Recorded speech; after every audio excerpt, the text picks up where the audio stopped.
Today's your birthday, 80 years old. Does it feel like a milestone? How are you feeling today? I feel pretty good today. It's as old as it's the oldest I've ever been, and as young as I'm ever going to be. And it's got to be like how many years? 4 score? Is a score 20? Yes, a score 4 is score 20. years. And just feeling good and glad to be here. Take me back to, I want to know what your very earliest memory in life is. What is the first thing you can recall? The very first memory I have is when I was probably less than 2 years old, just barely. I seem to remember walking down the sidewalk in Evansville, Indiana, where I was born,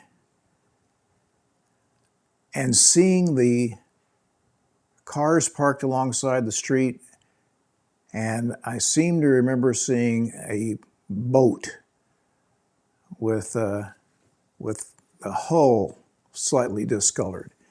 And I seem to remember walking with my sister Janice, who's 3 years older than me, and my mother down a sidewalk in Evansville, Indiana in about 1945 or 6. Wow, that's an early memory. What do you remember about, like, the oldest relatives that you ever interfaced with? Was it your great-grandfather? Was it your grandfather? What do you remember about those people? Well, there's 2 people that I remember. One is my great-grandmother who lived with us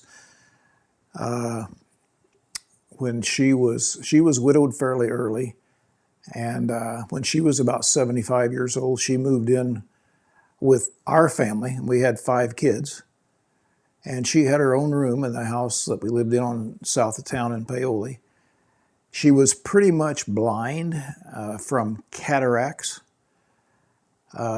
She was in good health. She was thin and almost blind. And at the time, she was probably about the same age I am now, about 80 years old. And she used to enjoy sewing, but she couldn't thread a needle anymore. So she'd ask my sisters, Lana and Frances primarily, to come in and thread the needle for her. And then she kind of sewed by feel. And but then she got past doing that. She had a radio on a little stand that my dad had made out of a tree. The branches were the legs, and we put a top on it. And there was an AM radio in there, and that was her connection with the outside world. She had listened to the station out of Salem, Indiana. And her room was just right around the corner from the bathroom, and she could navigate from her room to the bathroom successfully most of the time. But one night, I remember, this was a crazy floor plan. You got to remember, this house used to be a schoolhouse. And then it was like the house that Jack built. They added rooms onto it, and they added a bathroom onto it. And to go from the living area to the bathroom, you had to go through my parents' bedroom, which was just off the kitchen. You'd have to see this floor plan to believe it. But one night, my grandmother, who's, let's say she's 80 years old, gets confused and a little lost on her trip to the bathroom at night. And in the middle of the night, she ends up getting in bed with Mom and Dad, thinking it's her bed. So here's Mom and Dad with Grandma crawling in the bed between them. And another time she got a little confused coming back from the bathroom to her room and feeling her way along, and instead of lying down in the bed, she somehow ended up facing the foot of the bed with her feet between the legs of the foot of the bed. It was a spindle bed thing. And she's sitting there straddling these spindles with her legs and got her hands on the rail, and she's calling. She says, Ellsworth, come see what ails this bed. Was this his grandmother or? It was his grandmother, Okay. my great-grandmother. Yeah. See, my great-grandmother was actually 2 years younger than her son-in-law. When my grandparents, when my father's dad and mom got married, Amos was 26 years older than Dessa. Dessa was 17. And Grandpa was 43. And they got married and had a family of 7 children. And so he was 2 years older than his mother-in-law. Wow. So you can imagine what that would be like today, you know, if you were a parent and your daughter brings home a man who's older than you are and you're getting married. But that wasn't all that uncommon in those days. They lived in the country and you basically married whoever was available. There was no Tinder app. No, there was no Match.com. There wasn't 1,000 people's resumes and pictures to look at. You know, you probably had to walk a mile to the nearest neighbor, and if you're out there in the country and you want to marry somebody, you know, you pretty well you take what's available. Oh my goodness. What was life like growing up during that time? Tell me about just what you remember being a young boy, the household. What was a typical day like? What was your life like? What were your chores? What did you do? Okay, well, in 1954, we moved from a house that we were renting by the schoolhouse. So in 54, I was in the 4th grade. And prior to that, I remember when we got our first TV set. I remember walking to school. The schoolhouse was like 100 yards from our house. I could get to school in 2 minutes, you know, or less. And then in 1952, let me just pause the timeline here for a minute. And I'll also mention this is trash day. That's why we're hearing this ruckus outside. Oh yeah, we could even wait if you want to big wait till machine. it's over. That's okay. It's good. Go ahead. Okay. In 1952, I would have been in the 2nd grade, and my father had a job running a milk route for Kraft, and he would take his unrefrigerated but insulated truck around to the farmers in the mornings. And so we'd leave the house like 4:30, 5 o'clock in the morning, and he would pick up the milk. And they called them cream cans, but they were milk cans. They were like 10 gallons. And the farmers usually kept them in cool water, like fed from a spring. There was no refrigeration, and it's milk, so you got to keep it cool. From the farm to the processing plant there in Paoli, my dad's job was to transport the milk with these cream cans. So they weighed about 80 to 90 pounds apiece.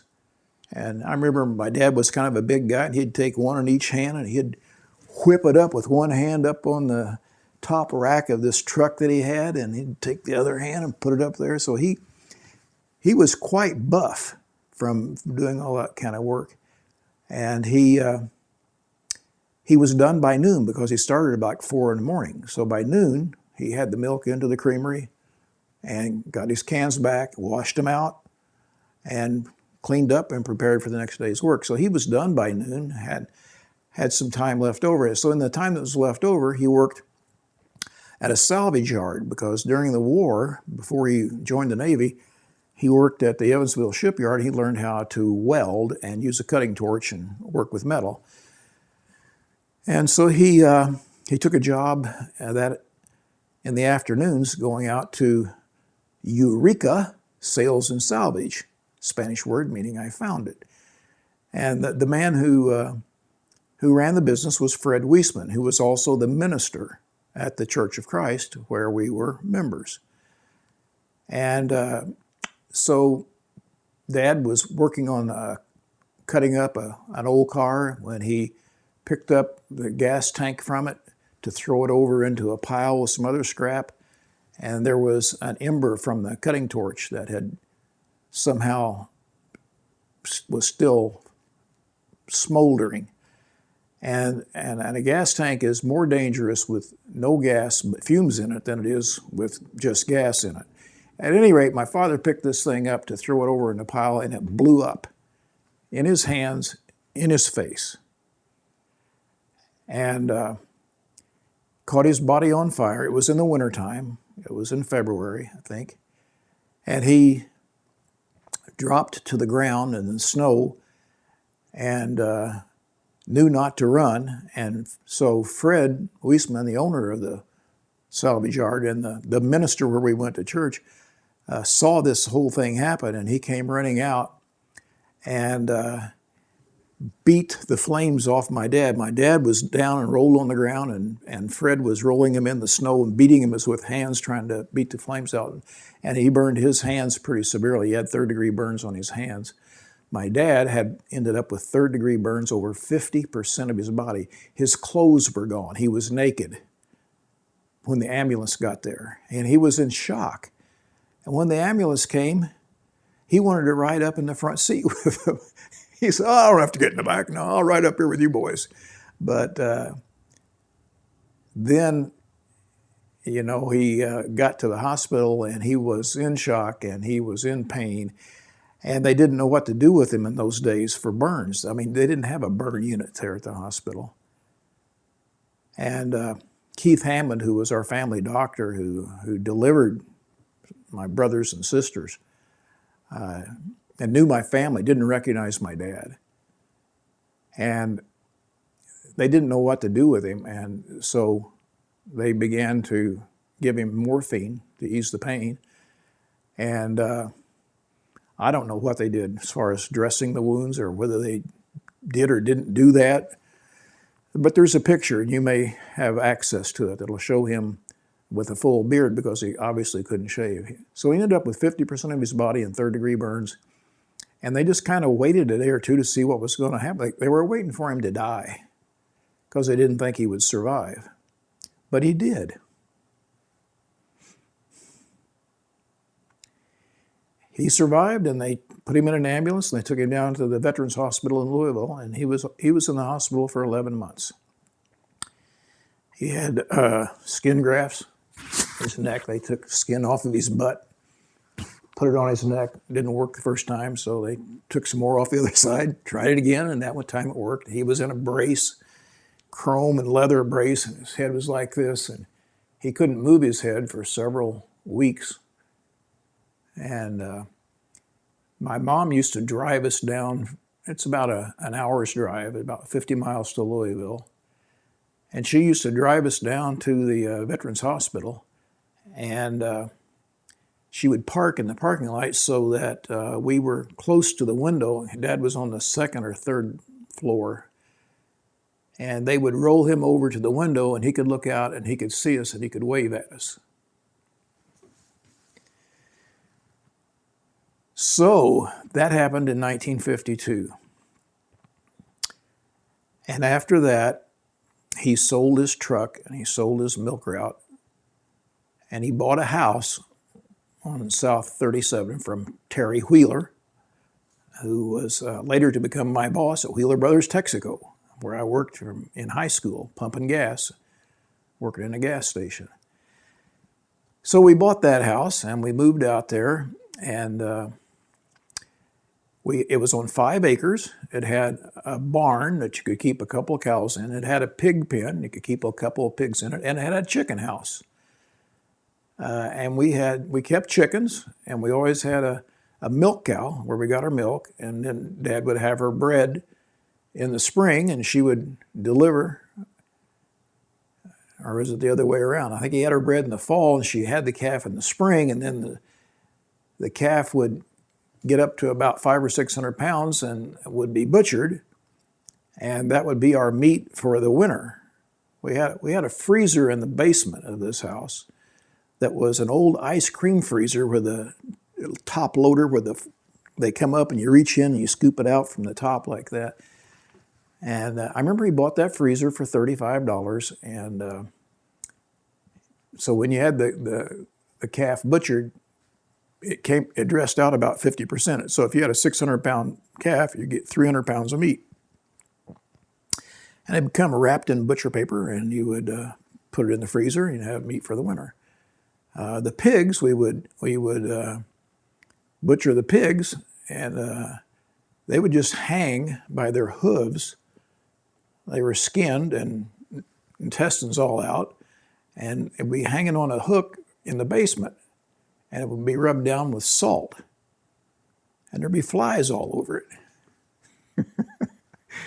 Not very appetizing to look at, but that's what we did with the pigs. And then chickens, we got eggs from the chickens, and when Mom wanted to fix a chicken dinner, why, we would go out to the barnyard there and catch a chicken and cut its head off with a hatchet. That was my job.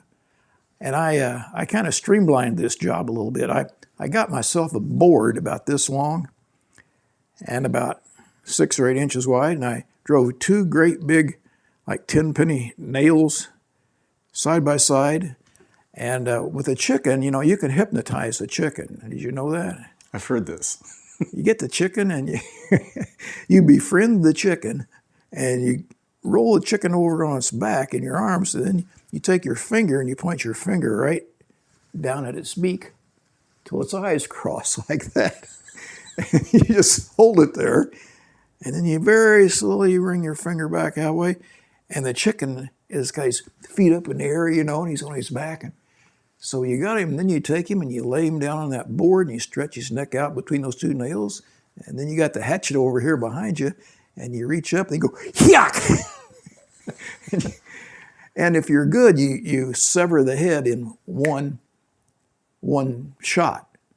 And if you're really good, you get it close to the head so that you'll be able to cook the neck along with some of the other parts.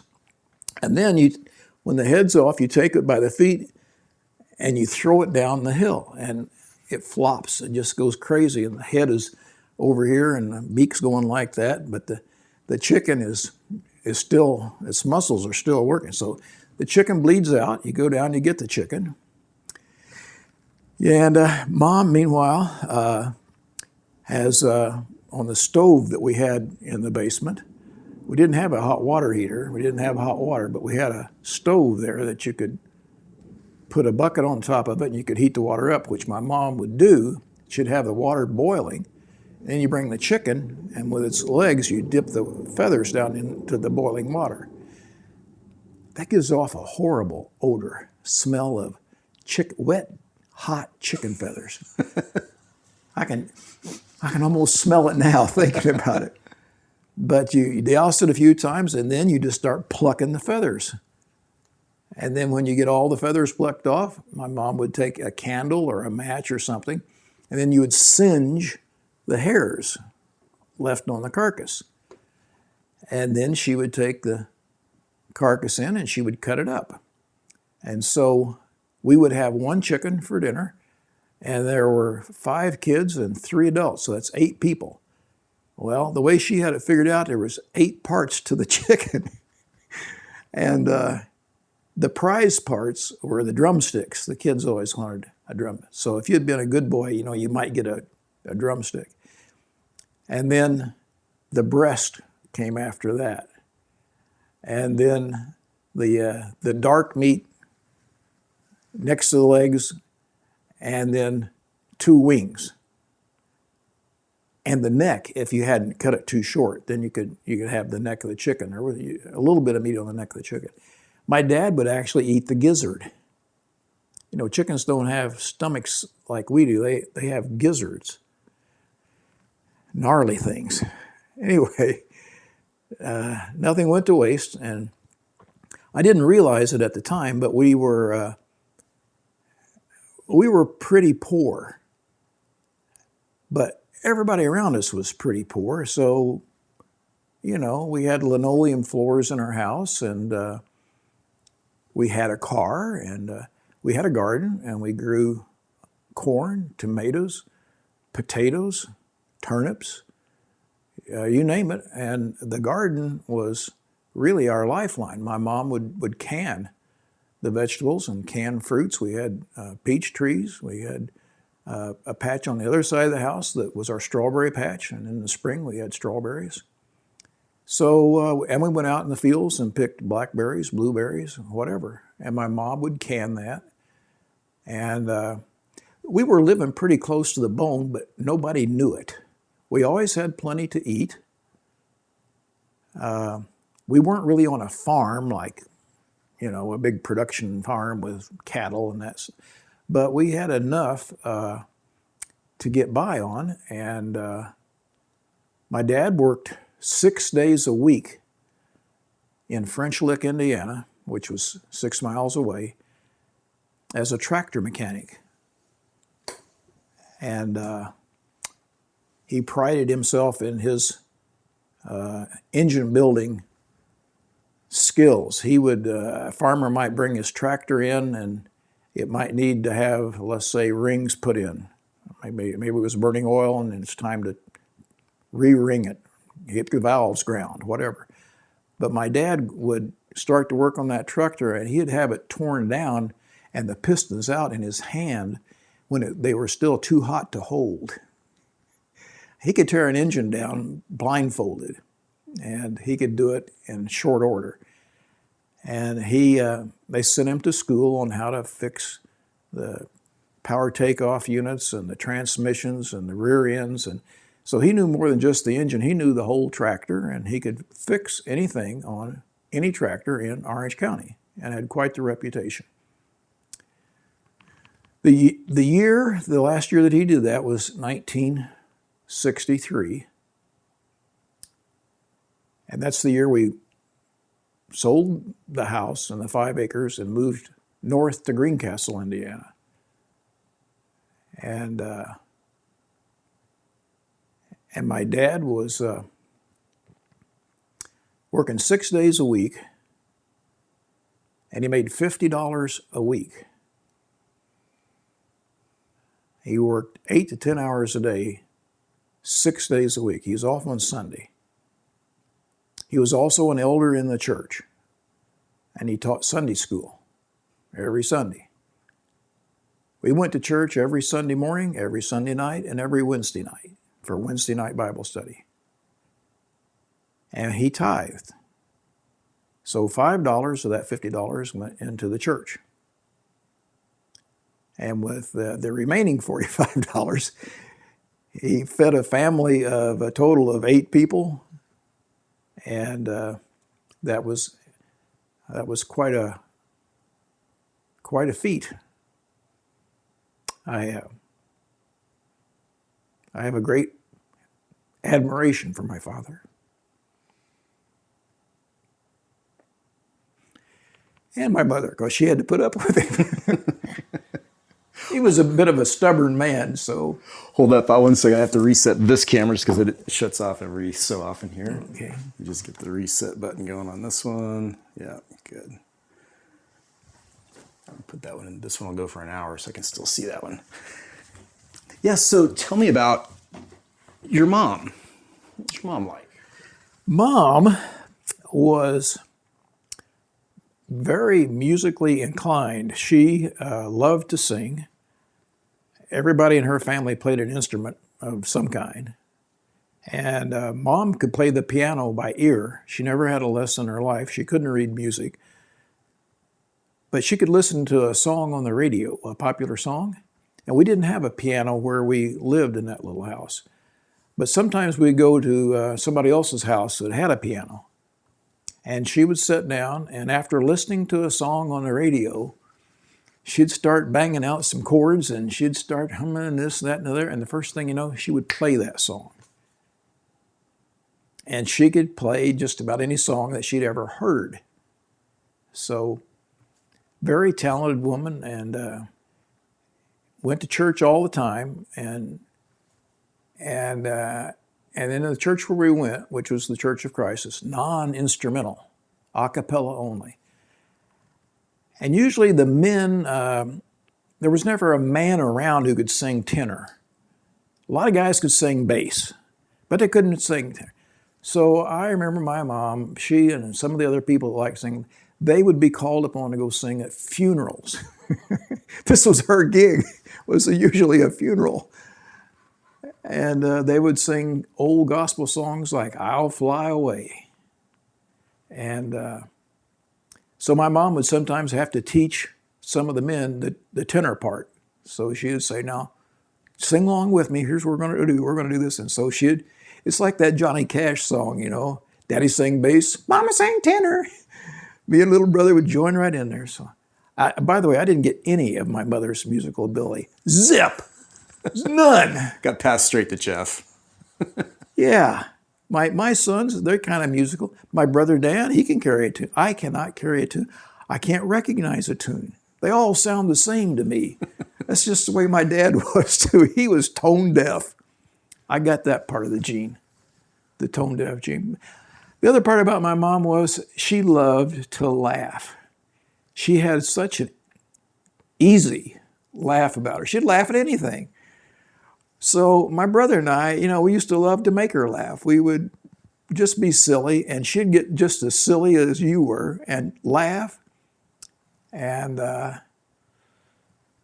we used to tell some jokes. And my brother Dan is the one that really could make her laugh because he's a little bit of a physical clown kind of thing. He takes like a water bottle and puts it behind his neck and cracks it as he's doing this to his neck, and people think he's breaking his neck, you know. He was a bit of a clown, but he used to make my mom laugh. Literally, she would laugh till she would pee her pants sometimes. I mean, that's how bad it was. And Mom, Joe got that trait once I saw. Yeah, and her daughter Jo, dear sister Frances Jo would do that too. And my mom was, she didn't get to go to high school. She went to the 8th grade, and then she had to take a job waitressing because she came from a pretty poor part of the country too. And she was the oldest of 6 children. One of them would pass. All sisters. My mother, I figured out the odds one night. What's the odds of a couple having 6 female children? And it's some astronomical number, but that's what they had. So she didn't get to go to high school, but Mom loved having friends. She loved her girlfriends. She was very much a woman's woman. She was a social person. She loved to go to dinner and fix dinner and eat dinner and sing songs afterwards. And I think that's one thing that the church provided for my mom was an outlet for her musical ability, and she reveled in that. She just loved it. And she loved to laugh, and she had 5 kids in 10 years. So she was kind of busy herding those 5 kids around.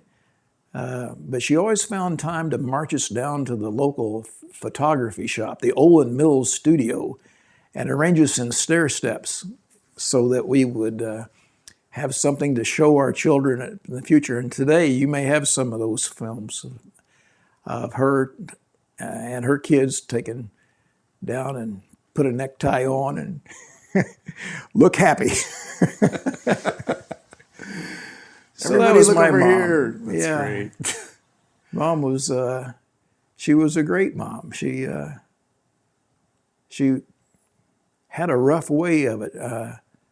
She and my dad didn't have a lot. And then once they moved up to Greencastle and left Paoli, my dad got into the service station business with his brother Paul. And I have to give my Uncle Paul a great deal of credit. He came down to Paoli, and he's 9 years younger than Ellsworth, my dad. And he was up in Greencastle, and the economy was better up there, and he had a marathon service station. And he came down and he said, little brother, or big brother, they always call each other little brother and big brother, Russell, Paul, and Dad. Well, Dad was the biggest of the big brothers, and then Russell was the littlest of the little brothers, and Paul was kind of in the middle. So they all called my dad Big Brother. And he came down and says, Big Brother, he says, you need to come to Greencastle.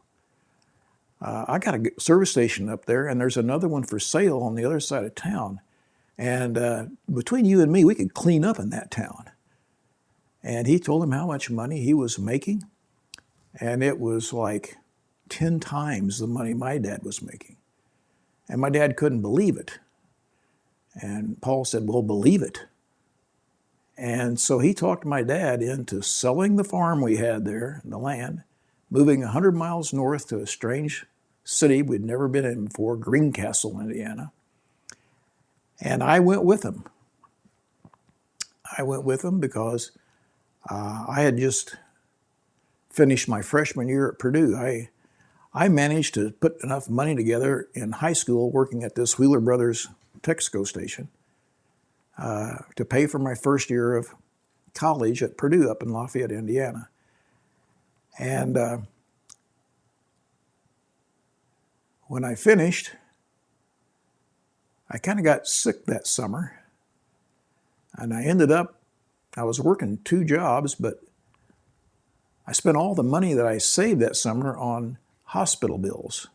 I had some kind of intestinal flu. I had diarrhea continuously, and I lost weight. I got down to like 135 pounds, and I was just wasting away, and went through a series of tests and it finally got better. And when the fall came, I was broke. I was dead broke. And my sophomore year was just about to start. But I had no money. My parents had no money. So it was an opportunity for me too, because I went with my dad and I had a lot of experience in the service station business. And we opened up that Inco station up there with the money from the sale of the house. We sold 5 acres of land and a house in 1963 for $6,500. That's how much money we had to our name. So we loaded up the old Chevy and we headed north, and the little kids were in school and they transferred school, and I had just graduated the year before.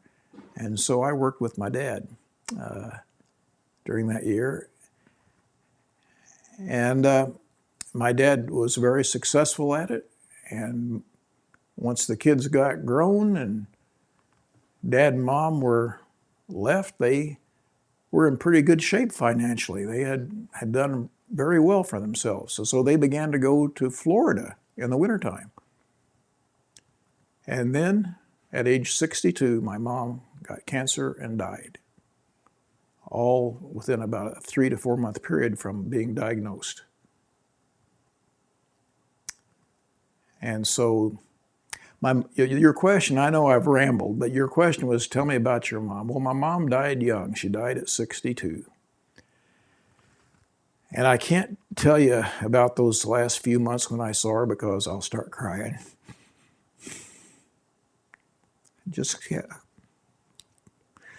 I just can't go there.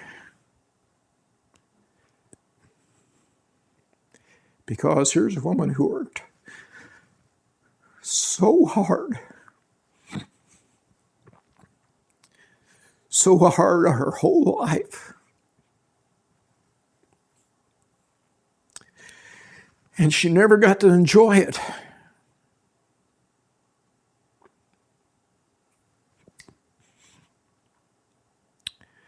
That's my mom. Can we take a break? Yeah, absolutely. Yeah. Well, and yet at the same time, she did get to enjoy her life because she was such a laugher, huh? Yeah.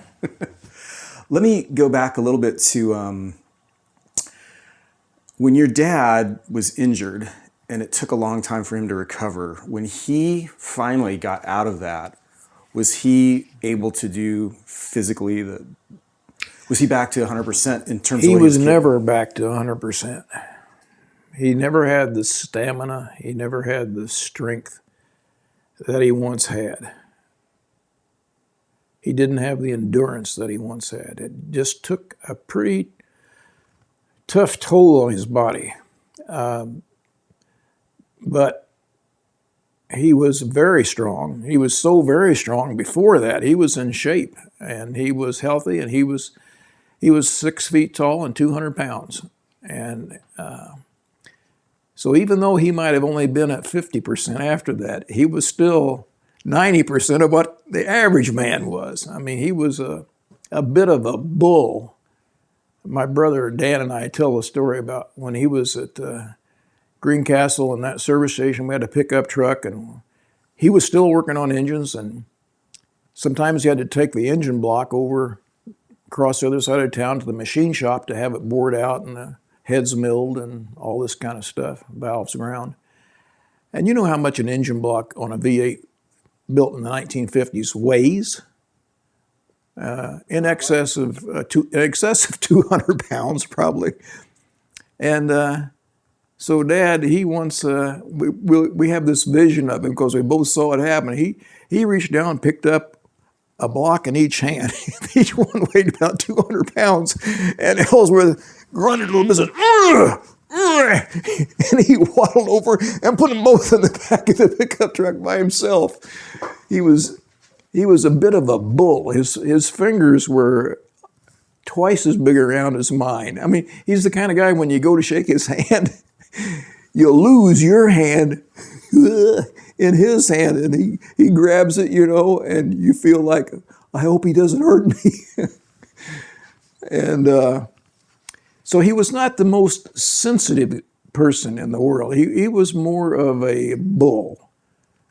And he maybe couldn't sing, but I tell you what, that man could work. He could work you into the ground. Were you afraid of him as a kid? Yeah, I was. Because Mom's favorite, wait till your father gets home. I mean, man, you spent the rest of your day in fear waiting till he got home. Because he could thump you on the head with his finger, his middle finger, and just send you rolling across the room. I think you experienced that one time, didn't you? In church, I believe, goofing around, and from behind, it felt like someone took a small baseball bat and cracked me and realized just Ellsworth's hand. Jeff and I both remember that. Yeah, I remember my dad. I'll tell a couple of stories about this place we lived on South 37 where we had the garden and the animals, and we're kind of just living from day to day there. I saved my money up, and I used to buy stuff out of the Sears Roebuck catalog. My first gun I ever owned was a .22 single-shot rifle, J.C. Higgins, out of the Sears catalog, $12.97. Bolt action. I got that gun. And I also I ordered a set of boxing gloves, 8-ounce boxing gloves. I don't know why I had this thing about I wanted to learn how to box. So I ordered these boxing gloves, and I'm 7 years older than Dan. So let's say Dan was 7 and I was 14. And so you may have some pictures that show our relative size.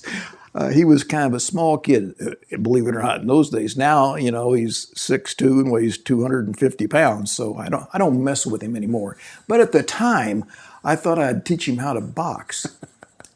So I had these 4 gloves, and so I'd tie his gloves on and I'd get mine tied, and then we'd start boxing. Well, I was just slapping the snot out of him. I mean, I was knocking him down sideways, uppercuts, cross cuts, And we were out in the front yard in front of the house, and it just so happened that Dad was driving home from work from French Lick about that time, and he's slowing down to make the turn in the driveway, and he sees me out there just pounding my little brother into the ground, and he drives the car around. He walks around to the front of the house, and we still got our hands inside the gloves here, and he says, "What's going on here, boys?" And I said, "Oh, I'm just teaching him how to box." And he says, "Oh, you are, huh?" He says, "Well, you mind if I try?" And I knew right then I was in trouble because he couldn't put his hands in these gloves. He only could fit 2 fingers into each glove. And I said, well, you got to tie him, Dad. He says, oh, this is good enough. This is good enough. And he put me out there. He put one hand on my head, and he just slapped the crap out of me with the other one. And I'm going, blah, blah, blah. And he says, how's that feeling? And of course, my brother, he's having a heyday, But we laugh about that, the boxing glove incident. I got to tell a couple more. My brother and my sister Lana, they're a year apart. So I'm 6 years older than her and 7 years older than him. You have to provide your own entertainment when you're on a farm like that. So every farm in the whole area had at least one great big old rear tractor tire. Farmers would use them to make flower beds out of, and you wouldn't just throw a tractor tire away just because it was worn out. You'd leave it laying around and you could make some use out of it. Well, so we had this great big old tractor tire. I don't know where it came from, but it was out by the chicken house. And, it's like 4 feet high and about this wide. And our little area was on a hillside. So from the chicken house, there was a pretty steep slope down to the spring where the pig pen was. And then there was a fence beyond that. And then there was woods after that. So I talked Dan and Lana into letting me put them inside the tractor tire. So it was laying down on the ground, so I got them to get in on opposite sides, and they were small enough they would fit inside this tractor tire. And they're in there, like this, And I didn't tell them what I was going to do. What I did was I stood that tire up and I rolled them down the hill. And I could hear them screaming as they're rolling down the hill. And they picked up speed. I thought, oh, they're going pretty fast. I started to get a little worried. And they went on past the pig pen. They're down, and they hit the fence, just a wire fence before the woods. And they hit this fence, and the fence kind of was like a springboard. They bounced up and went up in the air, and the tire came down on the same side of the fence, and they bounced out. And I went running down, and they're down there crying. Okay, so that was one. All right, I'll tell one more, then I'll stop. Well, I was going to say, and did Ellsworth come around the corner and say, what's going on here, kids? No, he was still at work when that happened. Now, he was home for this one, though, because the same area where the tire hit the fence, and then there's the woods. Well, the woods was, you could walk for probably 20 minutes before you came out of it. It was a pretty thick woods, but when you got through it, there was like a meadow, and there was a pond, and there was a grassy area, kind of a meadow there after you walked about 20 minutes. And there was a tree there, and so my brother and I were playing cowboys and Indians or something, and I happened to have with me 50 feet of brand new rope that I bought from the hardware store. It was a 3/4 inch rope from the hardware store and brand new. And so I wasn't sure what we were going to do with it, but we were walking down the woods like we did many times before. And so I talked. How old are you? This is about the same time as the tire thing, probably 13. Maybe I'm 12 or 13, and he's 7 years younger. Okay. So he's 5 or 6. Okay. And so I talk him into letting me tie him to a tree, like with the cowboys on the movies, where you stand up next to the tree vertical, and then a guy wraps the rope all the way around you, like 20 or 30 times around you. You got your arms down your side like this, and they tie you to that tree, and then they tie it off. And so he thought that would be a good idea too. So I tied him to this tree, and then I ran off and hid, and that was part of the plan, And somehow, I don't know how this part happened, but it did. I got distracted, and I went back into the woods, And I went back to the house and I forgot about him. I forgot that I had left him tied to the tree all the way through the woods. And another couple of hours had gone by, and Dad comes home, and we have supper when Dad comes home. And so Mom starts calling the kids, and there's no Dan. He's not around. And she starts hollering, and then she asks me, says, "Have you seen your brother?" And at that moment, it dawned on me that I had left him tied to the tree. And I says, "Oh, yeah, I know where he's at. I'll go get him." So now I am running breakneck speed through the woods. I get down to where he's tied to the tree, and the little booger is just crying. And he finally, when he sees me, says, "You forgot about me." Oh. And he was crying, and I thought, I never felt so bad in my life that I had done that. And I untied him, when I hugged him and I tried to make him feel better, and he wasn't having any of it. He wasn't having any of it. "You left me here." So we went back to the house, and of course, the story came out, and holy cow, did I get it from that. Yeah. Got a whipping from... I got a whipping from Mom and Dad. They smacked me around good for that one. But seemed like a good idea at the time. Are you doing good? Do you need a break or anything? Or you just... No, I'm good. Okay, cool. I'm glad you told those stories, because that was definitely on the list of things I wanted to talk to you about. Let's see here. Let me ask you this. And actually, while I'm waiting on that, I'm going to check my focus here too. Just make sure everything's still nice and sharp.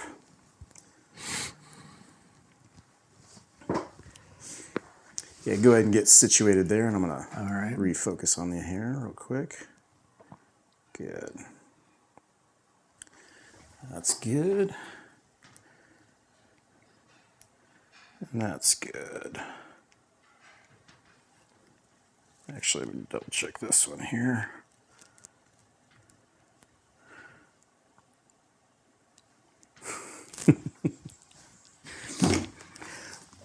Well, I wanted to ask you about when did you first feel in your life a sense of ambition? Did you feel destined for anything? What are your earliest memories about becoming a man?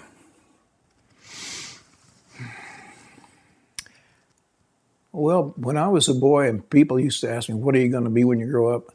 I had a stock answer, one of two things. I wanted to either be a captain of a ship or a pilot of an airplane. Those were the two things.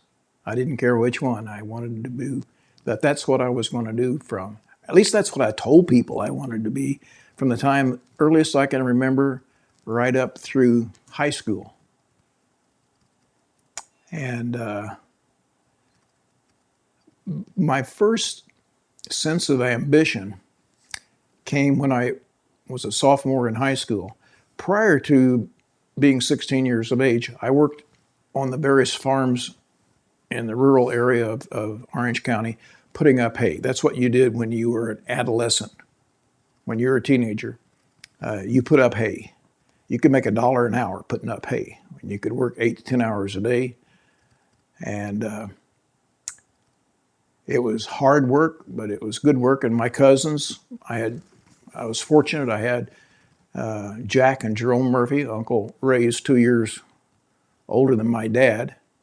And so his two sons were about 2 years older than me.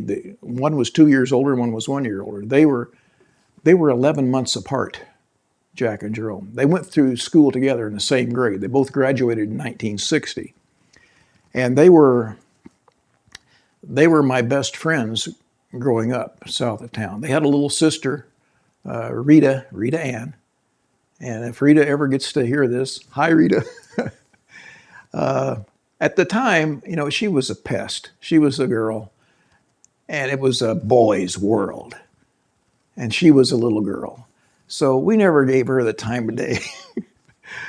And it took me like 50 years to begin to appreciate what a wonderful woman she is to this day. She's smart, she's savvy, she's a better business person than 90% of the men in that county. And she's a good woman, and she's a good mother, and a fantastic human being. And as a little girl, I treated her like crap. I wouldn't have blamed her if she had, shot me in the middle of the night. But I stayed all night with them, and I put up hay with them. And it was Jack and Jerome that taught me about the facts of life. Oh yeah, when we would be out putting up hay, and then we would later we'd sneak around behind the barn. We'd find some old used cigarette butts, and we would be smoking. And they were men of the world, and I was 2 years younger. So, and when they explained to me about the facts of life and the birds and the bees, I said, I'm not sure I believe that. But they convinced me that it was true, and I gotta take a sidetrack. Keep your question. I'll come back to it. But this reminds me, the smoking thing. My dad was a smoker. And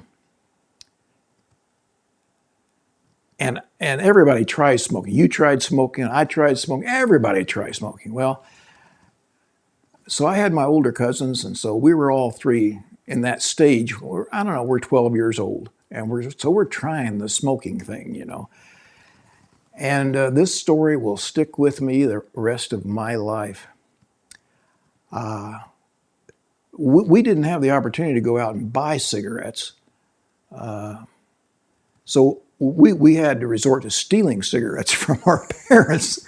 And so my dad smoked Chesterfields, and so one thing we used to do was take if they didn't smoke it clearly all the way gone, they'd put it out, and if you straighten it out, it's still an inch long. You could still smoke the thing. But what was really nice was to steal a couple of new, fresh ones. So I had just completed stealing 2 brand new cigarettes from my dad's Chesterfield pack. And lo and behold, cars start coming in the driveway, and it's Aunt Dorothy and it's Uncle Russell and it's the family. They're just coming in, and Ray and they're all coming in, and I got these cigarettes that I've just stolen on my person, and all the excitement of the family coming in on it. I look around. I thought, well, I don't want to put these back. I've stolen them. I want to keep them. So I put them in my baseball hat and put my hat over the top of my head. And I pulled it down over my head. And I go out there and I greet everybody, And first thing you know, it's an hour later and everybody's inside the house. And I remember this so well. My dad was sitting in his chair. Don't anybody else sit in that chair. That's his chair. And I was sitting on the floor right beside him. And I'm just sitting there, and I'm listening to all the stories and all this, and everybody's laughing, have a good time. And I totally forgot about the cigarettes under my hat. And I reach up and I have to pull my hat off. And these 2 cigarettes roll off to my side. And my dad's right there. And he looks at me and he says, You need a light, boy? And I was so humiliated. I said, No, sir. He says, well, I'll take these then. Wow. Your dad was pretty restrained, I guess. He wasn't, I've heard some stories of some pretty awful fathers, and it sounds like he was measured. He would tell me, he would say, now he says, I can't tell you not to smoke because, as you know, I do. He says, so I'm not going to say do as I say and not do as I do and all that. He says, it's something you'll have to decide. But he says, I just as soon you didn't. And then he told me, he said, when he left home, of course, his father was pretty much old. My grandpa Amos was 66 when Aunt Mary was born. Yeah. He was 66 when she was born. Wow. And he was kind of senile fairly early. By the time he was my age, he looks like that picture that we looked at the other night with a hat when he's standing there with his family. He looks like he doesn't know where he is. Well, he didn't. And so my dad says that when he left home, that his dad just gave him 2 words of advice. Those 2 words, don't smoke. Which came a little late because Dad had been smoking since he was 13. Yeah, that's when he started smoking. Wow. He later had 2 heart attacks in life, and my dad lived to be 82. But that was the only advice he got when he left home was don't smoke. And he smoked until his first heart attack, and then he quit. And then he started smoking again. He was 65 years old when he had a heart attack. And the doctor says, Ellsworth, no more smoking. And then after a couple of years, he started smoking again. So he had another heart attack. And this time the doctor said, Murphy, you need to quit those cigarettes. And he did. He stone cold quit, never smoked again from the time he was about 68 years old. So anyway, I forgot what the question was. It was about just, check my camera focus while I'm going through that again, but it was basically about ambition and like where you felt like you had maybe a calling in life, or you just knew I am destined to do this thing and I'm going to see it through. Okay, I remember that question now, and I got off on a tangent. But you started with boat captain or pilot of an airplane. Boat captain or pilot, and then when I became outgrew putting up hay on the farm, took a job in town at Wheeler Brothers Texaco station. I have my driver's license now, so I could drive cars. And the year's 1960. I'm 16 years old. I'm a sophomore, and I got my driver's license, so I go to work at Wheeler Brothers Texaco, and that's where I learned not just how to pump gas and wash cars, but I learned how to meet and greet people. I learned how to make change. I learned how to show up on time. I learned a lot from those 2 Wheeler brothers, W.C. and Terry. It was my first work experience outside the farm, and to this day, I am grateful for it, that they kind of took me under their wing, and they took a liking to me, and I took a liking to them, and I would get out of school, like at, 3 o'clock or whatever, and then I would walk about a mile from the schoolhouse down to the service station. And I kept my work clothes there, so I'd change out of my school clothes. I had work shoes, and I had work pants, and I had a Texaco uniform. And I learned how to clean the windshield, check your tire pressure, check the oil, fill it up with gas. I mean, it was a service station in those days. When that bell rang, you ran out there and you greeted the customer, and I just ate that crap up. I liked it. I liked being in my little uniform. I liked meeting the people, and I particularly liked cleaning the windshields of the girls when they'd have their skirts up just a little bit, I would clean that windshield till it was spotless, I want to tell you. Let me tell you. Let me tell you about that. And so I would work there until about 7 or 8 in the evening. And then hopefully I would catch a ride home from somebody, or I could call and get Mom to come and get me, or sometimes I would walk home. But most of the time I could catch a ride. It was kind of touch and go because we had a telephone, but it was an 8-party party line. And anytime you tried to call our house, there was a good chance that somebody else was on the line, and all you would get would be a busy signal. And of course, in those days, you could pick up your phone and listen in on the conversation of whoever was talking. And you knew it was your neighbors, and there was only 7 other people on this party line, and so I couldn't always arrange for transportation. So, and then I would work weekends. So, but I didn't work on Sunday because Sunday was church day, and Ellsworth and Mary, they took their kids to church. They took them twice on Sunday and once on Wednesday, and that was part of the deal. You didn't skip church. So that's the way I grew up. And my ambition was, the first thing I wanted to do was I wanted to go to college. Because in those days, that's what you were supposed to do when you got out of high school. And I had no idea what an engineer was, but I knew I was going to Purdue, and I knew it was an engineering school, so I knew I was going there.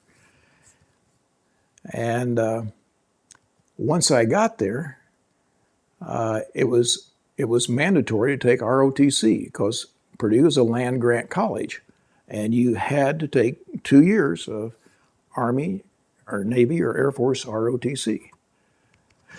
What does that acronym stand for? Reserve Officers Training Corps, ROTC. So what happened to me next was when I was a young fella, and this was my sophomore year, one of the things they did, because they knew that after your sophomore year you could elect to go your junior and senior year and go through the program and be commissioned an officer when you graduated from college. And so in my sophomore year, I went with another group in a station wagon over to Bunker Hill Air Force Base in Columbus, Indiana, I think it is, or Peru. Maybe it's Peru. And went for my first jet airplane ride in a T-33 jet. And it was a tandem 2-seat wingtips 1950s vintage jet trainer. And wow, Captain Slagle, he was our detachment ROTC officer, and he was a rated pilot. And so he drove the station wagon with a load full of these cadets over, and I was one of them. And I hung around, and I got my ride, about a 20-minute ride in a jet airplane, and we did whoop-de-doos and whop-de-dops, and man, oh man, it was all over. That was what I was going to do. That sealed the deal. Their program worked. We landed, and I said, "Where do I sign?" That's awesome. And then I wanted to be a pilot. And unfortunately, I don't know why, to this day I don't know why, but my eyes began to go bad. I became more and more and more nearsighted as I continued through college, to the point where not only could I not pass the physical, the eye exam specifically, to qualify for pilot training. And they said, well, you can still be an observer, you can be a navigator, you can be an aircrew member, you just can't be the pilot. And so to be a pilot, you had to have perfect vision, you had to have 20/20 and no color blindness or no astigmatism, none of that stuff. But to be a navigator, you only had to have 20/50 vision, correctable to 20/20. And so that's how I ended up being a navigator in the Air Force when I graduated. I got my commission, and and in the meantime, my senior year, all my other cadets who were going to pilot training, there was a thing called FIP, Flight Instrument Program, where the cadets got their private pilot's license, which was 40 hours of instruction, and you got a private license. And it was free if you were an aviation cadet. Well, since I was not a pilot cadet, I was a navigator cadet. I didn't qualify for that program. But not to be outdone, I went ahead and took the flight training on my own at my own expense. It was $440 to get a private pilot's license in 1966. And so I found an instructor. I joined the Aero Club, and I paid my money, and I got my private pilot's license. And when my mom and dad came to my graduation, and you may have a picture of that too, of me in my second lieutenant uniform and my mom and dad up there. I took my dad for his first airplane ride in a Cessna 172. He'd never been in a plane He had before. never been in an airplane. So I put him in that airplane and took off and flew him around Lafayette, Indiana, and came down and landed. And I was as proud as a peacock. I bet he was too. So once I got in the service, my career path was pretty well set, and I was to spend the next 11 years in the Air Force. And you did an interview with me about the B-52 and the F-4, so I won't rehash any of that. But that's pretty much how I ended up. I guess I could say then once I got out, that's when I started doing the real estate license thing. And started my own company called Sales Track and worked that until I was 68 years old, and I sold it. And I've been retired for 12 years now. Man, I can't believe that. 12 years already. Yeah. Holy cow. So now I'm a professional golfer by day and a professional poker player at night, online. Are you still doing okay? You need a break? Yeah. Or okay. No, I'm fine. Let me ask you, I'm going to rewind a little bit. When did you first meet Annie Adams? Well, I first met her in the fall, like September of 1965. She was transferring from, I think, Northern Illinois University, where she spent her freshman year, and she transferred to Purdue. Her older sister, Karen, 2 years older, had been a freshman at Purdue my freshman year. And we both went to church at Elmwood Avenue Church of Christ. And again, we were there every Sunday morning, every Sunday night, and Wednesday night. And that was just what you did when you were a Church of Christer, as we called. And so that's where I met. And in fact, I had a crush on her sister, Karen. She was a cute little redhead. And somehow we managed to get in the same car to ride to and from the church services frequently. So we had those opportunities to be together, and but she had a boyfriend back home, and I had a girlfriend back home. And it was the daughter of one of the Wheeler brothers. Terry Wheeler's daughter, Anita, was in my class in school.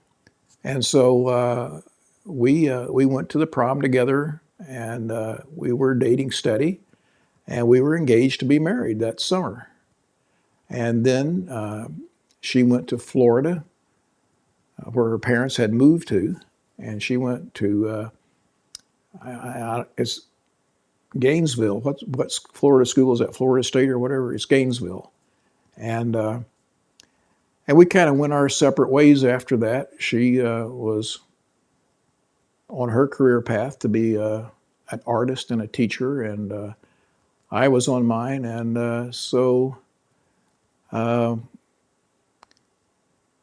but during my freshman year, I would call her, and we would talk for hours in the evening, and we were engaged. We were going to get married. I gave her a ring, and the following summer, she gave it back to me.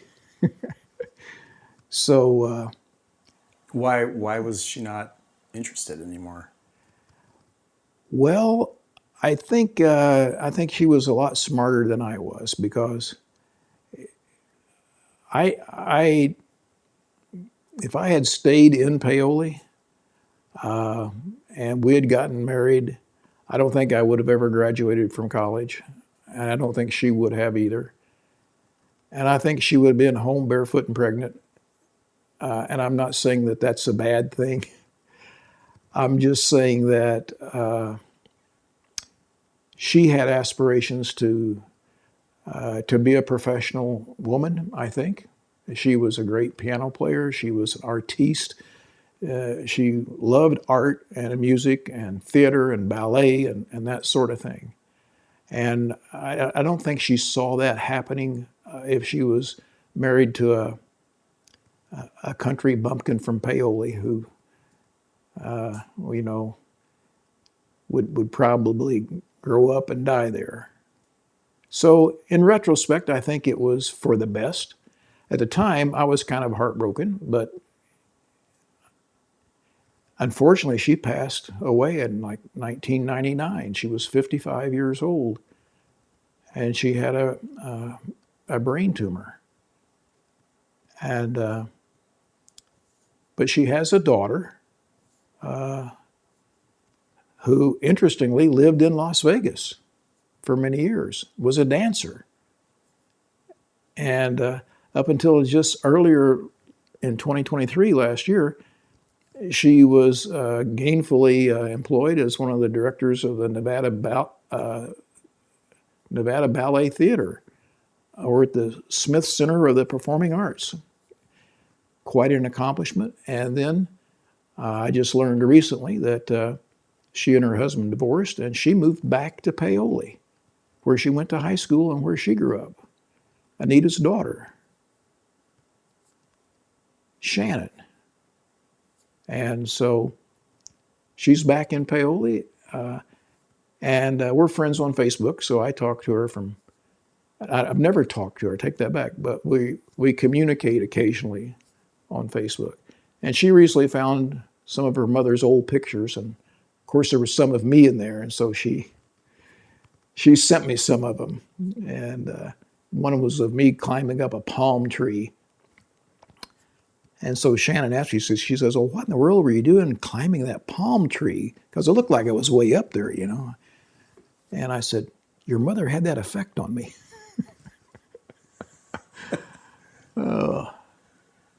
So back to Annie. So Annie comes to Purdue in the fall of 1965. And I get a letter from her sister Karen who says, my baby sister's coming to Purdue. I want you to make sure that she goes to church every Sunday. And I want you to, watch out for her. And so, boy, did I watch out for her. Annie and I met and fell in love and got married 3 months later. Whoa. She was just cute as a bug and so full of energy. She loved to sing. She was a good church-going girl, smart as a whip. What's not to love, And when she wrote her mother and said, I met this boy, his name is Larry, and we're getting married in January. We'd only met in September. So there you go. The rest, as they say, is history. We moved into the married students' courts. The rent there was $110 a month for a furnished apartment. And, so Virginia and George were not exactly, 100% pleased with what was going on there. But they But they became very supportive, and so I sold my '59 Pontiac Bonneville convertible, and we bought a '64 Volkswagen Bug. And we moved into the married students' courts. And I had a job working on a magazine. I was the managing editor of Quartet Magazine, which was a government-funded grant in the literature department. And somehow I got juiced into this job, which was a pretty cushy job and paid pretty well. And Annie dropped out of school and took a job across the street at the equivalent of a Dunkin' Donuts place, where they sold coffee and donuts. And so her parents had been planning on spending $1,200 per semester for her to go to school. And since she wasn't going to go to school that semester, why, they gave her the $1,200 to help us out because we were newly married. And we didn't have a pot to pee in, you know. So what happened next was I decided we ought to sell the Volkswagen and buy this black '56 Thunderbird. The Thunderbird was $1,500. And so we sold the Volkswagen, and we used the $1,200 allowance to help buy the T-Bird with. And when Georgia from Virginia found that out, well, you know, I can see now how they would look at that. At the time, well, what's the problem?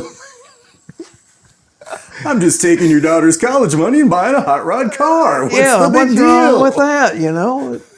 So I was kind of like on the list, the S list there for a while. And I remained there for a while, up until a few months later. It turns out that Durward Fagan, who lived across the street from Georgia Virginia Adams in Palos Heights, Illinois, he was a very well-to-do contractor, had a road paving business. He basically paved all the roads in Cook County, Illinois. And he had a huge factory and warehouses, and he had an automobile museum. He had like 50 cars, and one of the cars he had in his museum was the '56 T-Bird, very similar to the one I had. And so Durward took Virginia aside and said, "Virginia, this young man knows what he's doing. He's bought a classic car. It's going to go up in value, not down. And I think he made a pretty shrewd move." Thank you, Durward. So we drove that '56 T-Bird, two-seater with a little bitty trunk. We drove that from Lafayette, Indiana to Sacramento, California. And we had, if I'm not mistaken, we had like $400 to our name. Our names, $400. We strike out in this old car. It was 11 years old by then, and we drive it to California, and I go sign in at the local base, and my paycheck starts. And at that time now, 1967, I'm making $440 a month. We found a beautiful home that used to be the main house at an orchard on Zinfandel Road. And it had been cut in half and made into a duplex. And it had a pool and a guest house and orange trees and a circular driveway, palm trees all around. And we rented that place from Mr. Fettersfield, the German, for $150 a month. And everybody else was renting an apartment on the road on the way into the base, and they were paying $110 a month for a 2-bedroom apartment. Well, we had a house with a pool and the driveway, $150 a month. So then Jeff, your brother, comes along, and the T-Bird's kind of small for a baby and a basket and diapers, and so the T-Bird that I paid $1,500 for, I sold for $1,700 after having driven it for 2 years, and bought a '68 GTO up in Sacramento, and that's how Annie and I met as college students at Purdue. And that's how we got married and had our first kid. And then we moved to Warner Robins, Georgia, and you came along. Yep, 1970. Yeah. Check these batteries real quick. Make sure I'm not going to have a camera just die on me all of a sudden here. All right. You got to be really proud of your boy. I told him everything he knows. Yes. So there you go. This is the official. We can stage a mock moment here, like, tell me, Dad, the secret of life. Yeah, I would, boy, but it's a secret. That's why they call it a secret. That's right. Well, I didn't get anybody in there. Hang on. If you turn it horizontal, you'll get it better. You're going to want to flash, maybe. I don't know. It's probably pretty good light with this one. Oh, okay. All right. Thank you. Oh, yeah. You want to, I interrupted your break now. Can I get you a fresh... No, I'm good. Otherwise, I'll just have to get up and pee too soon. But thank you. All right, we'll wrap it up here pretty quick. No rush. All right. All right, that one's running. This one's running. Okay.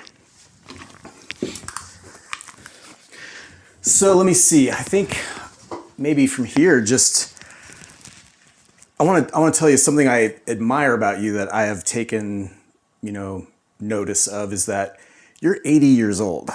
You're no spring chicken, but you're in good shape. You have always been, you're not the kind of guy who looks at the past a lot. You've always been a forward thinker, and I know a lot of people younger than you that just talk about the past. The good old days are behind them, and you've always kind of had this mindset that who were some of the people in your life that really, like, if you can drop some names, who were some of these powerful influences in your life that without them, but for them, you wouldn't be who you are? Okay. That's going to be pretty easy for me to answer. Other than my parents, which everybody, I think, has to give them a lot of credit for whoever they are and whatever they are.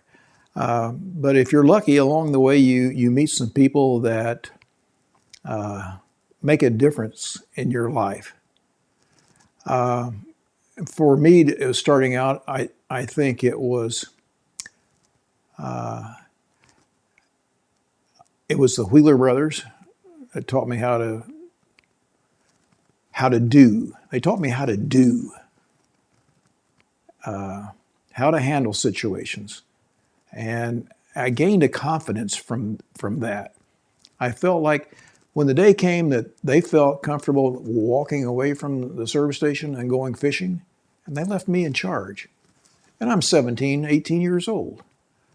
And I could run that place. And it was a good feeling. I mean, I couldn't really run it, but, I could run it while they were fishing. Right. And that was one. The other people that had an effect in my life are people from the church.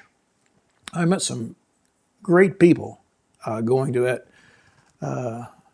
non-instrumental Church of Christ, fundamentalist, no smoking, no drinking, and kind of thing. One of the guys was named Don Stern. The guy who baptized me, Fred Weisman.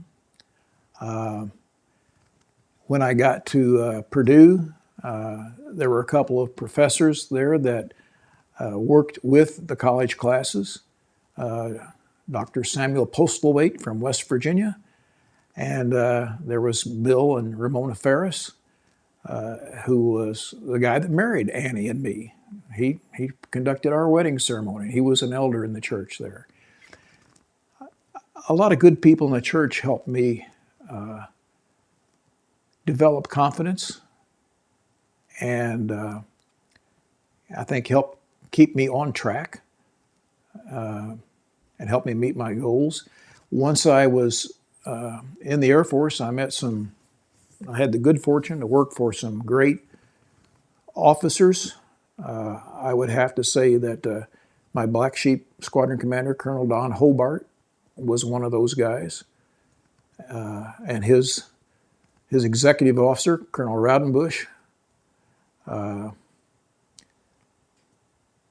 several people in the service that I flew with on my B-52 crew. Harry Pund was a career military man, and he knew the military. His father was an admiral in the Navy, a captain in the Navy. And so there were lots of role models. The guy that I flew with in Korea, who later made general, Paul Kauttu, who is alive still. He's 95 this year. And he can't Facebook anymore and he can't golf anymore, but he has a son named Jeff, and I'm friends with Jeff Kauttu on Facebook, and he keeps me posted on his father's health and condition. And he was my front seater when I was in Korea a lot of the time. He was the wing commander. He was the big kahuna. But he still stayed current in the airplane. He was a former Thunderbird lead. In 1965, when they were flying the F-105 Thunderbird, Thunder Chief for a short time, he was the Thunderbird lead. Wow. And so he was the wing commander at Kunsan, Korea, and I was in what's called stand eval, or stand board, whatever you want to call it. So I wasn't assigned a regular front seater.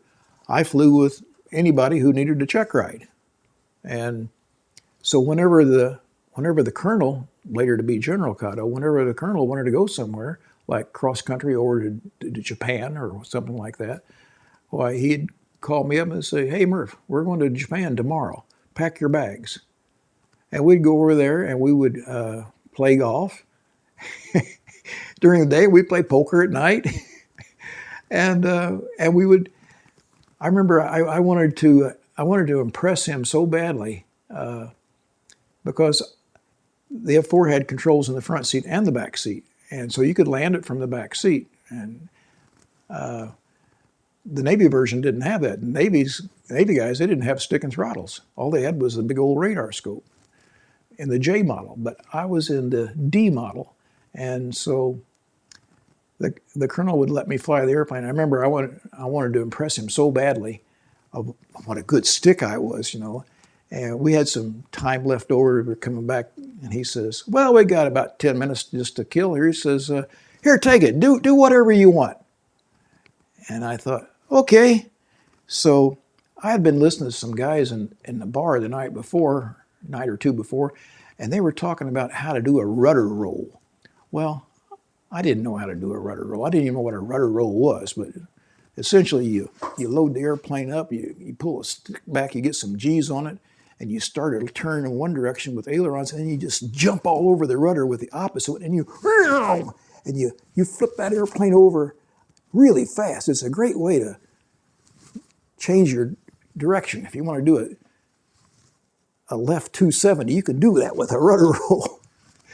But I'd never tried it. I didn't really fully understand the maneuver, but I want to give this a try. So he says, "Do whatever you want." I said, "Okay, kill him!" All I remember is I can see up in the front canopy all the stuff flying up against the canopy. His checklist is floating up there. His hat's floating up there. There's crap all over the canopy. And he was totally unsuspecting of it. And I hear him say, "Whoa, whoa!" He says, I got it. Because we were like going to go out of control, I think. And so so I impressed him. Oh, anyway, Kauttu, he was one. And then when I got to be in the real estate business, the one guy who I would have to name along with so many other people is Mark Miscevic. He's the guy who was the heart and soul of Americana Group Realtors. He was a workaholic. He was a genius. He he is one of a kind. And he had that accident. He was skydiving, and he's never recovered from it. He's in a wheelchair today.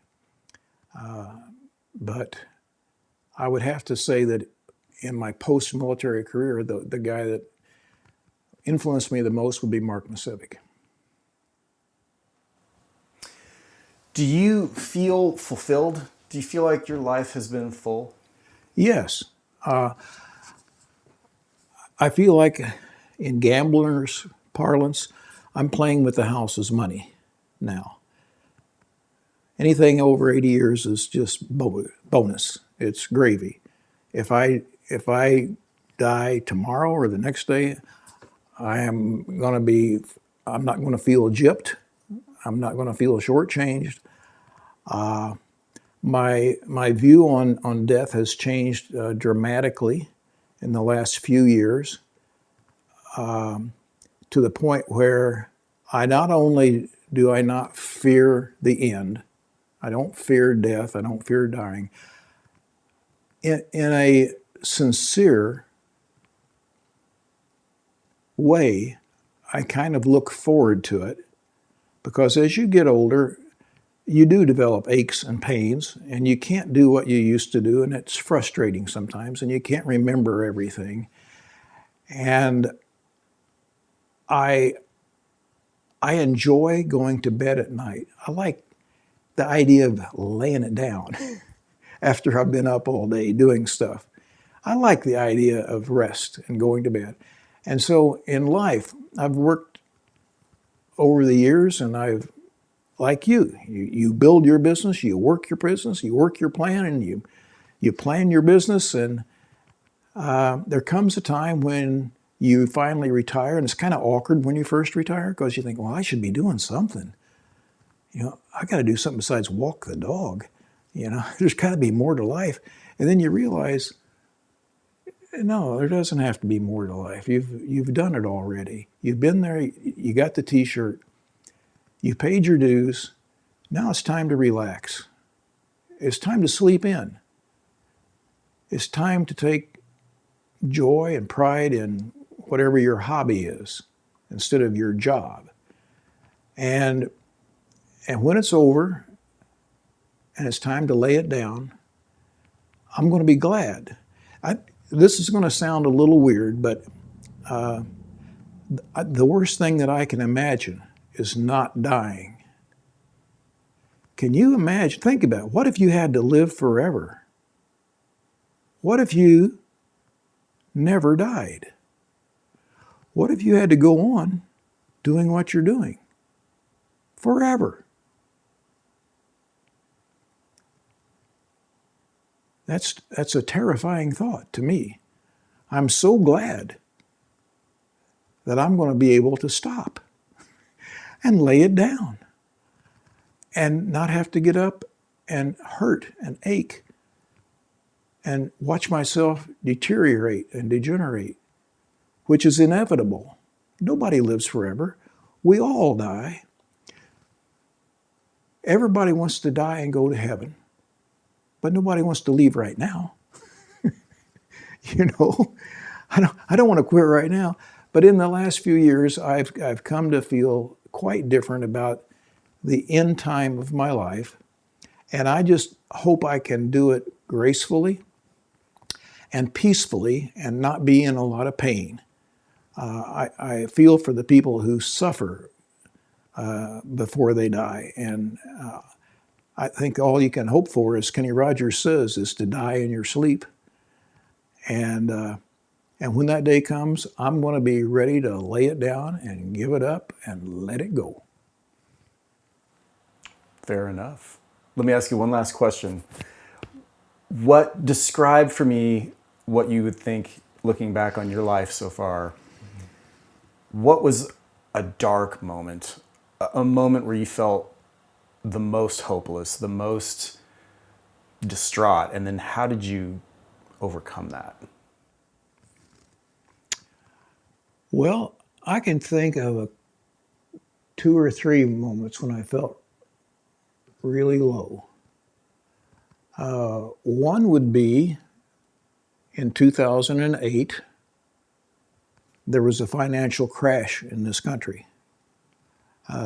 My business suffered dramatically in financial markets and real estate. Property values dropped. I lost customers. I lost a lot of customers. During that same time, my second wife of Sharon and I were together from 1989 to 2008, however long that is. We weren't married for the first 3 or 4 years, but then we got married, and then we were married for several years after that. And she left me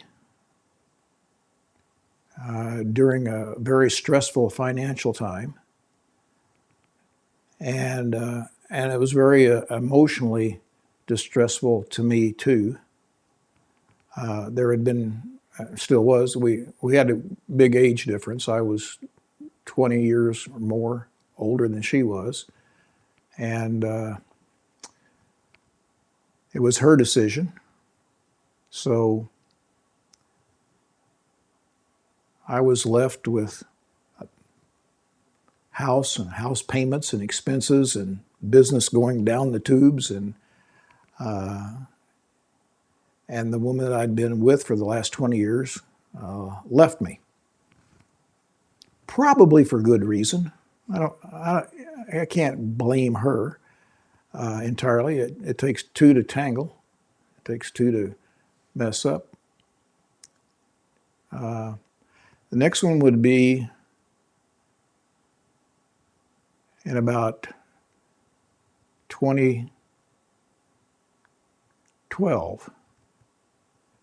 In about 2012, yeah.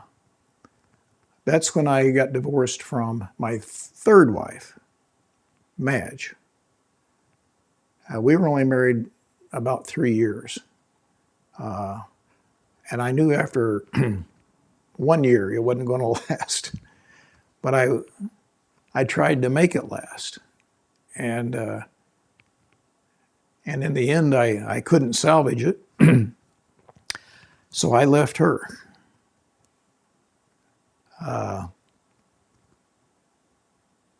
And each time you get divorced, you end up with half of what you had. So you go half of everything, then half of half, then half of that. And financially, it's kind of like you end up paying alimony. It's just the way it is in this country.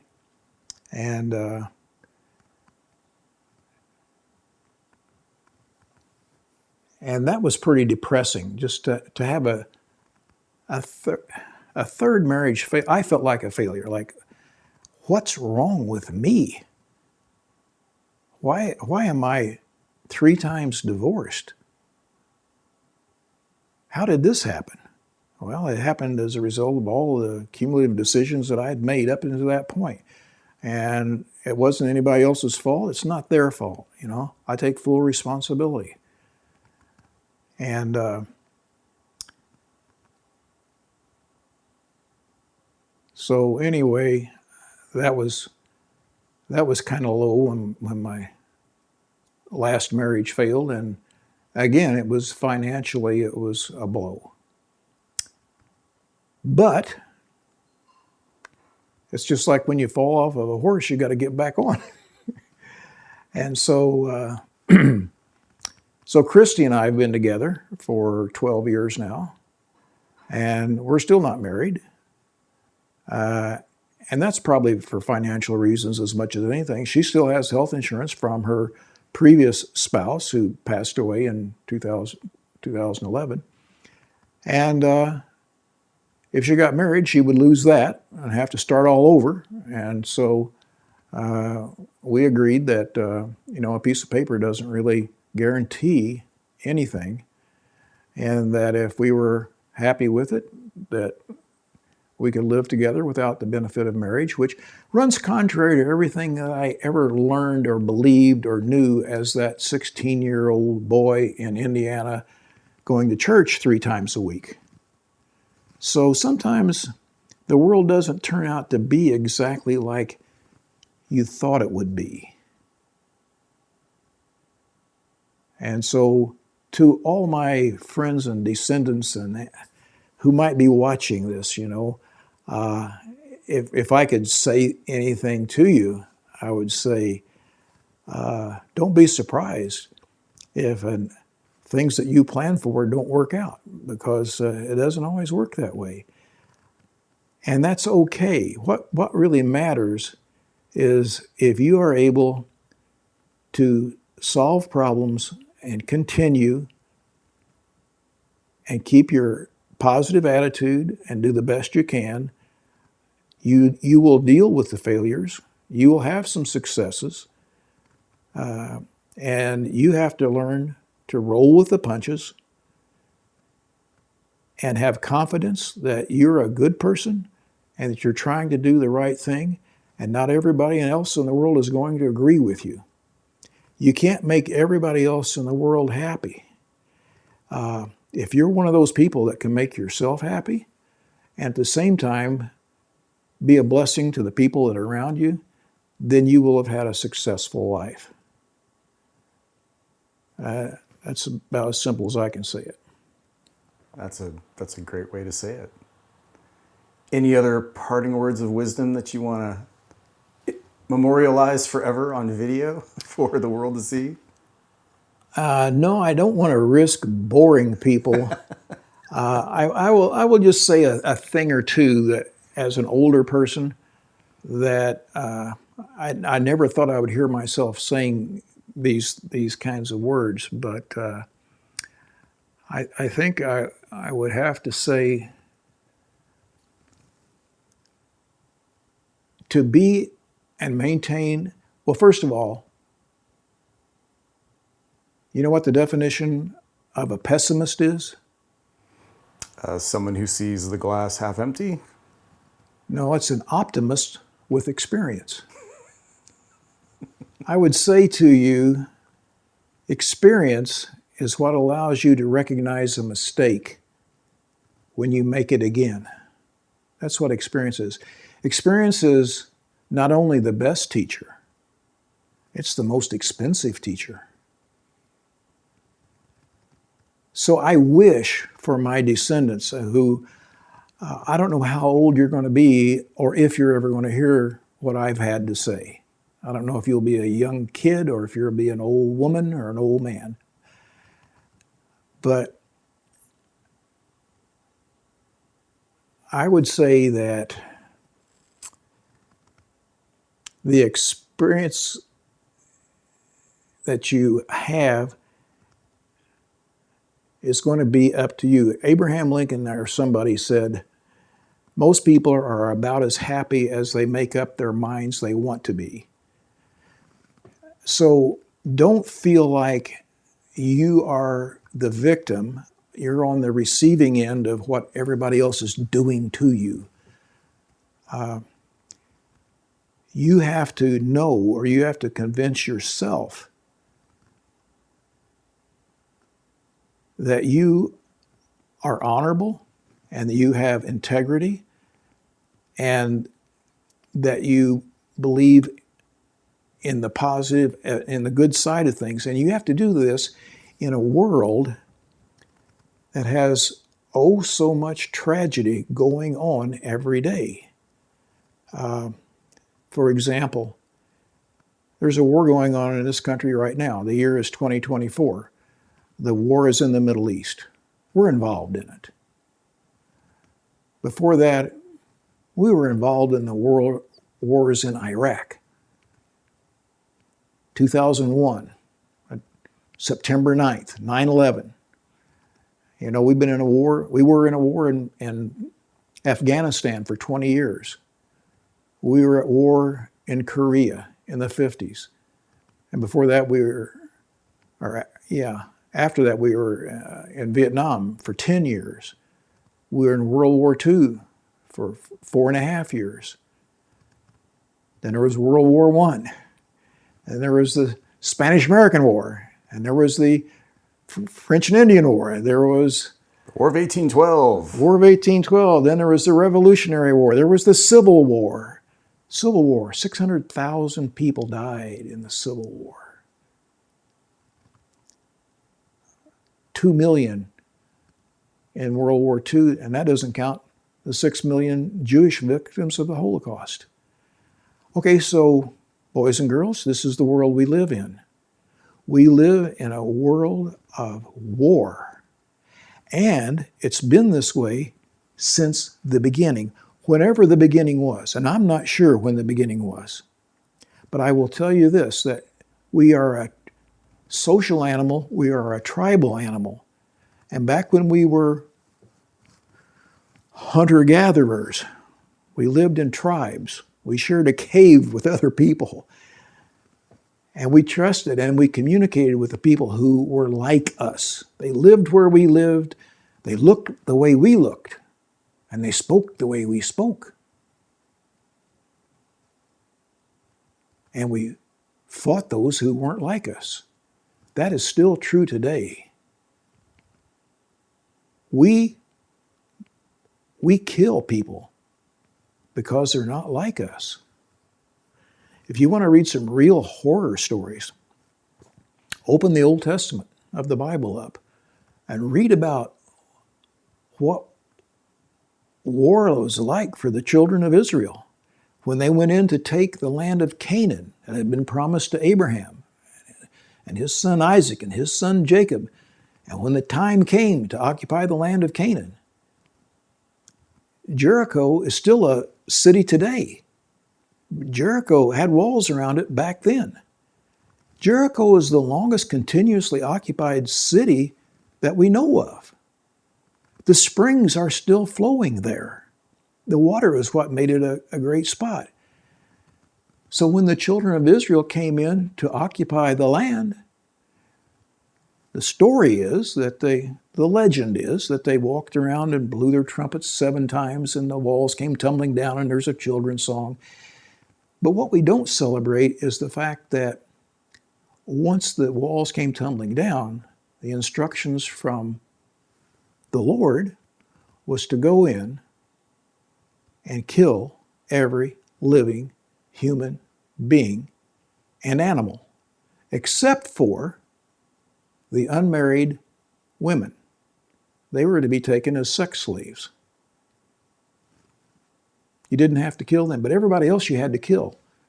All the young men, all the old men, and all the old women, you slaughter them. And if you want to read more, there's plenty more stories just like that. Every time there's a battle, and if you want to go to secular history, read about the Babylon in 1257 and the Mongols, Genghis Khan. They came in and killed, they estimate, 800,000 people. They stacked the bodies up in the streets and burned the bodies, and the smell was so bad that Genghis Khan had to move his camp out of the city out to the countryside because it stank so bad because of the rotting, burning flesh in the city. And when Genghis Khan and the Mongols came across out of Asia, if you didn't submit to them, and sometimes even if you did submit to them, they slaughtered you. So world history, in a nutshell, in my opinion, this is going to sound really pessimistic, and here I am telling you to maintain a positive attitude. But if you want to summarize world history in 6 words, it would be this. Is that yours? Now it's mine.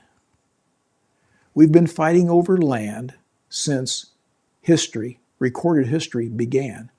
And it's going on right now because the Jews in Israel believe that God gave that land to them, not the Palestinians. And so there is a genocide going on basically right now. And our country stands with Israel. And so there's no hope for peace in the Middle East. There never will be. There never has been. There's really no hope for the world. So at some point, an optimist would like to think, And this would not just be the beauty contest pageant winners, I'm hoping for world peace. Chances are excellent that there will never be world peace because there never has been world peace. And I'm here to tell you there probably never will be world peace, but I'm here to say, keep a positive attitude. You're part of it. You're part of it. And the role you play in it may or may not be consequential, but you're a player. Here's my last piece of advice, and I'll shut up. One of the nicest things that happened to me was I got a hold of a copy of a book called How to Win Friends and Influence People when I was in about the 9th grade. My dad took the Dale Carnegie course. It was paid for by Fred Weisman, the guy who saved his life and beat the fire out. And so I read the book, How to Win Friends and Influence People. And there's one thing in there that has stuck with me all these years. And Dale Carnegie says that when you're talking to somebody, when you're dealing with people, he says, realize that there is a sign on their forehead. It's an invisible sign, but you know what it says. And what it says is, I want to feel important and appreciated. Every one of us has that sign, an invisible sign on our forehead. So if you're dealing with people in whatever line of work you choose to pursue, with whatever spouse you hope to acquire, and with the children you hope to raise and your grandchildren, remember that every one of them has that sign on their forehead that they want to feel important and appreciated. And if you can help them feel that way, that's how you will win friends and influence people. Period. Amen. I'm done. Finally, I'm done. Excellent, Dad. Thank you for taking and making the time. I know this isn't easy to just sit here and be grilled, but thanks for letting me do this. Well, thank you for doing it. I think posterity will thank you for doing it. I hope so. Just don't lose it like I lost all those WAV files when I tried to do something similar to this in 1996. 27 years ago I tried this. Fair enough. Here, I'll get that microphone so it's